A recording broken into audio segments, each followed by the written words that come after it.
Kenapa saya sebut buku putih? Memang pada semuanya yang paling penting adalah kebebasan. Jadi kebebasan ini yang menurut saya perjuangkan kepada elected official. Ini puncak kegelapan partai politik hari ini. Kita tahu sistem kita ini presidensial bukan parlementer. Tidak ada oposisi dalam presidensialisme, tapi parlemen adalah oposisi dalam presidensialisme. Makanya salah satu istilah dari presidensialisme adalah kongresionalisme. Disebut kongresionalisme karena anggota kongresnya juga dipilih untuk beroposisi kepada presiden yang membentuk pemerintahan. Ini yang menurut saya di tradisi kita sekarang ini alpa gitu, karena semua partai politik begitu diajak masuk kabinet semua tidak boleh lagi berbicara.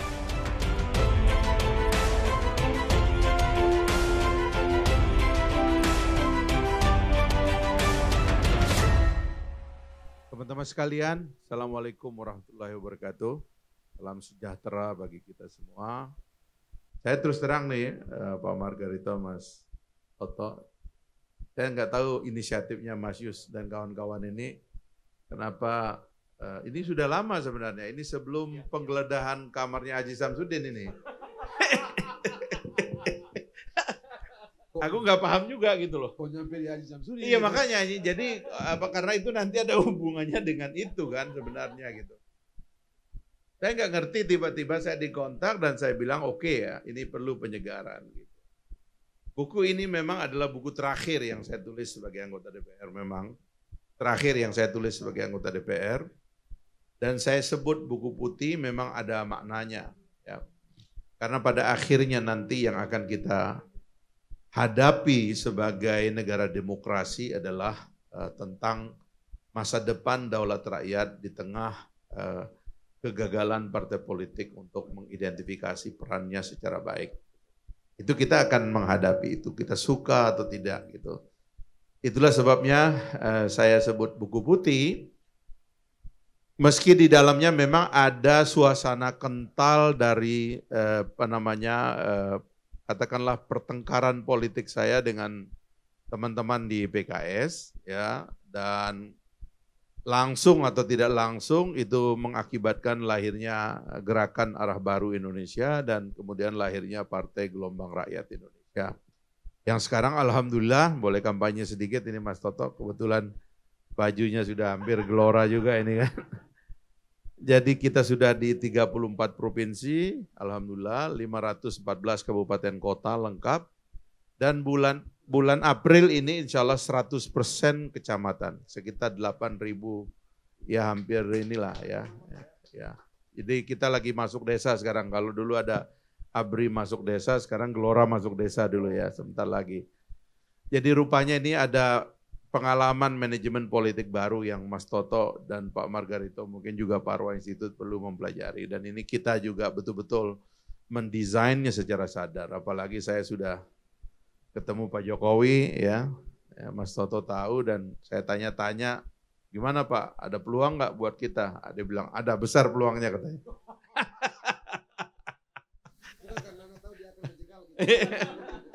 Ya kan kita harus ngomong sama tuan rumah, apa yang nggak diganggu Mas Toto kan.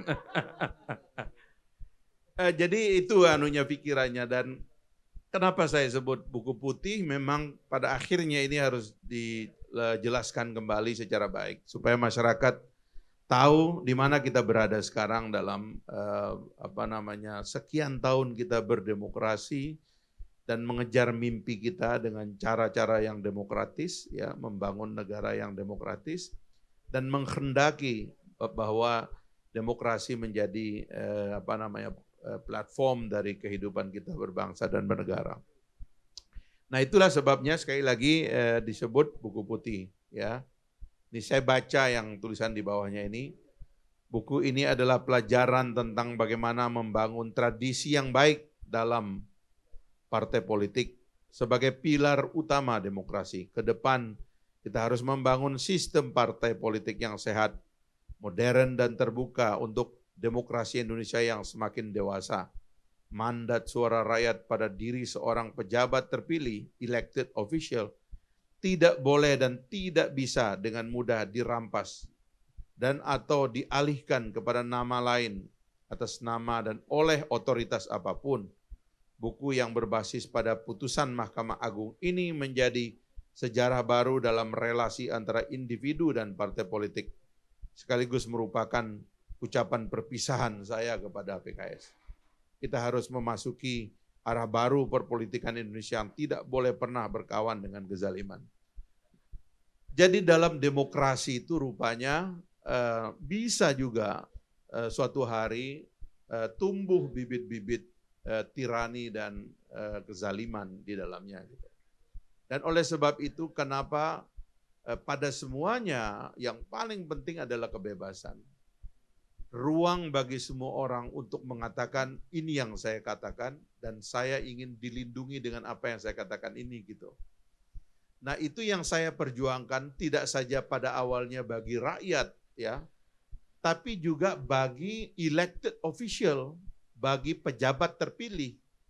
Karena apapun kalau orang itu sudah terpilih ya, harusnya rakyat yang memberikan hak kepadanya itu ingin melihat bahwa pejabat terpilih itu betul-betul bebas dengan apa yang dia katakan.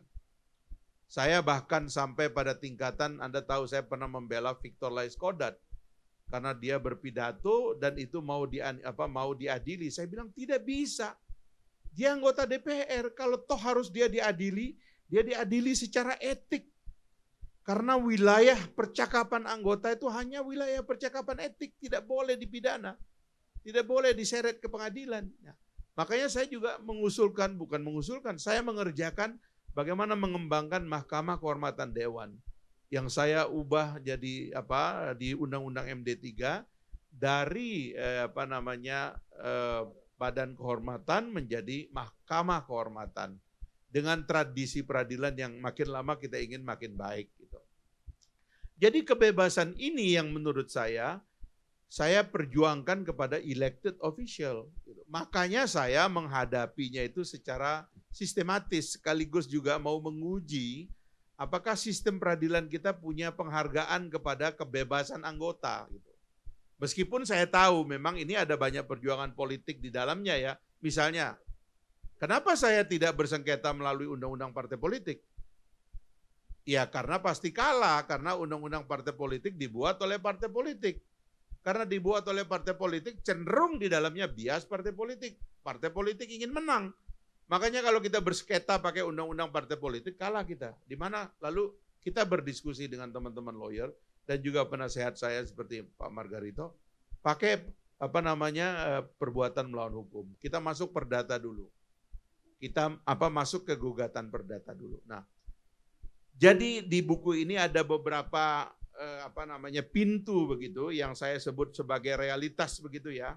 Jadi ada realitas idealisme. Jadi semua eksperimen saya sebagai anggota partai dan juga sebagai elected official itu semata-mata menghendaki akan adanya realitas yang ideal gitu dalam perpolitikan kita yang hari ini menurut saya mencapai puncaknya yang tidak ideal. Nanti kita bisa berdiskusi tentang ini. Kenapa saya sekarang mengatakan ini puncak kegelapan partai politik hari ini. Ya, ketika ruang pimpinan DPR yang berasal dari partai politik tersebut ya sudah habis sebenarnya. Dulu kita bisa jaga itu ruang, bahkan waktu ruang anggota digerebek saja atau digeledah saja, saya turun ya dengan cuman modal berani begitu mengusir KPK dan Brinmob yang menjaga penggeledahan itu pakai senjata laras panjang gitu. Yang saya usir mereka dan menurut saya menang gitu. Karena nggak boleh kantor parlemen itu digeledah seperti sarang narkoba kayak begitu gitu. Tapi ini sekarang terjadi. Saya ingin sebenarnya parlemen itu menempatkan posisi yang ideal sehingga dia merupakan oposisi terhadap pemerintah. Kita tahu sistem kita ini presidensial bukan parlementer.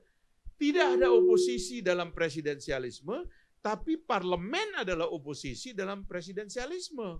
Makanya salah satu istilah dari presidensialisme adalah kongresionalisme. Ini terminologi juga yang saya cari banyak sekali di dalam buku-buku, tapi jarang dipakai. Disebut kongresionalisme karena anggota kongresnya juga dipilih untuk beroposisi kepada presiden. yang membentuk pemerintahan gitu. Ini yang menurut saya di tradisi kita sekarang ini alpa gitu, karena semua partai politik begitu diajak masuk kabinet semua tidak boleh lagi berbicara. Lalu saya berbicara, nah tadi saya udah sampai kepada realitas keperdataan gitu.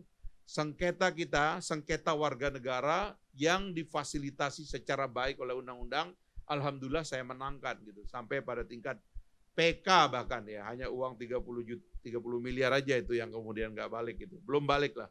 Saya lagi nyari caranya sebab uang itu saya mau kasih anak yatim Pak Toto ya. Yang terakhir itu adalah realitas negara ya, ruang ini. Nah, saya secara khusus ingin memberi catatan memang karena banyak isu sekarang termasuk isu radikalisme dan sebagainya itu. Saya memang punya perasaan bahwa PKS itu menghadapi persoalan dalam memandang realitas negara ini gitu. Di sini yang orang tidak tahu. Ini saya dalam sekali sebenarnya pembacaan saya tentang kenapa kemudian kita berijtihad membuat partai baru karena memang PKS punya masalah dengan negara. PKS menganggap itu kadang-kadang agama itu yang diterapkan di dalam sistem kepartean dan kader itu mengalahkan negara. Misalnya kader itu adalah hak milik partai. Ya itu kan bahaya sekali gitu, karena pada akhirnya kemudian orang itu tidak bisa berimprovisasi di luar kehendak partai. Ya, dan ketaatan itu bukan ketaatan kepada negara akhirnya. Bukan ketaatan kepada hukum positif, tapi ketaatan kepada pimpinan. Itu sebabnya banyak masalah yang diselesaikan di belakang. Itulah yang menyebabkan kemudian dia nggak berani muncul sebagai pribadi yang kuat di ruang negara. Nggak akan ada itu, Anda cari. Nggak akan ada yang namanya kader PKS berani menjadi figur kuat dalam arena negara karena dia pasti ditarik lagi karena di belakangnya itu pasti ada pengendalian yang kuat sekali. Nah ini yang saya tentang gitu loh, padahal partai politik itu adalah tangga menuju negara, maka dia harus mengintegrasikan diri dengan yang namanya realitas negara. Begitu Anda menjadi pejabat publik, Anda tunduk kepada hukum positif, bukan tunduk kepada kemauan ketua umum atau ketua majelis syuro. Ini hal-hal seperti ini yang terus terang maka saya menyeretnya ke dalam ruang negara. Terjadilah persidangan di peradilan negara dan di sini sekali lagi saya menang. Yang terakhir adalah ya banyak pelajaran dari kasus ini dan saya sudah sampaikan. Cuman saya ingin sebenarnya kasus ini menjadi jurisprudensi masa depan karena kita harus memperjuangkan anggota DPR yang betul-betul berani, bebas dan independen gitu loh. Dan saya menentang daulat partai politik, ya seolah-olah partai politik itu adalah segala-galanya gitu. Padahal rakyat kan tidak memilih partai politik hanya mencalonkan, yang dipilihkan adalah orang. Rakyat itu ingin meminta pertanggungjawaban orang, bukan pertanggungjawaban partai politik sebenarnya. Orang itu boleh lompat-lompat. Ya kan, ada orang namanya Misbakun, misalnya dia partainya apapun, dia pasti menang. Karena orang itu mengerti gitu, cara memenangkan pertarungan gitu loh. Ya saya juga kalau nyebrang ke partai yang ada sekarang, insya Allah saya yakin lah saya bisa menang gitu. Karena pada dasarnya rakyat itu senang dengan kita. Nah sekali lagi ya, ingin saya sebenarnya ini jadi realitas. Tapi alhamdulillah Parwa Institute di bulan Ramadan ini mengajak kita diskusi kembali. Mari kita diskusikan, banyak yang saya ingin memang kita kenang ya dari peristiwa ini untuk perbaikan politik kita ke depan gitu. DPR ini menurut saya mengalami kematian sekarang ini karena sekali lagi tidak ada kebebasan pada anggotanya. Semua orang dihantui oleh rasa takut yang entah datang dari mana. Padahal saya sudah sering mengatakan, termasuk saya juga mengatakan kepada Presiden Jokowi, Pak, kalau anggota Dewan itu banyak diam Pak, berbahaya bagi sistem. Karena itu artinya kecurangan-kecurangan, kesalahan-kesalahan akan dibiarkan. Padahal kecurangan, kesalahan adalah benih dari bom waktu yang bisa meledak. Dalam sistem apapun, kalau benih kesalahan itu tidak dikoreksi, tidak dikatakan, tidak diungkapkan, dia berpotensi menjadi ledakan. Itu aja mungkin sebagai pengantar. Terima kasih. Assalamualaikum warahmatullahi wabarakatuh.